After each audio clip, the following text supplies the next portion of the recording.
Ini dia 5 sebab kenapa korang kena beli Huawei Watch GT6 Pro. Jom aku ceritakan.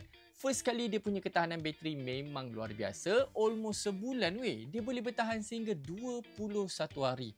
Kalau korang nak cari smartwatch dengan fungsi-fungsi menarik tapi bateri tahan lama, aku rasa Huawei Watch GT6 Pro ni ini adalah pilihan terbaik untuk korang. Untuk ketahanan, dia menggunakan bodi daripada titanium alloy yang dipadan bersama sapphire glass. Ini adalah padanan yang padan pada aku disebabkan aku sendiri pakai agak kasar tapi tak ada satu pun kesan cala tertinggal.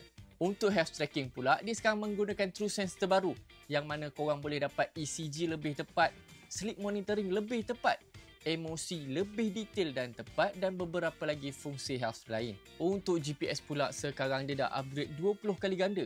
Sekarang menggunakan dual band GPS Sunflower Positioning System yang mana korang akan dapat data lebih tepat dan lebih laju. Dan fungsi paling aku suka adalah waktu solat. Kali ni korang boleh tengok waktu solat dekat jam je. Dah tak payah nak keluarkan phone untuk tengok waktu solat.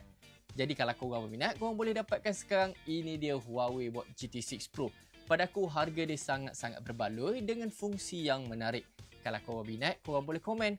Dan kalau korang nak grab, boleh dapatkan sekarang guys. Go!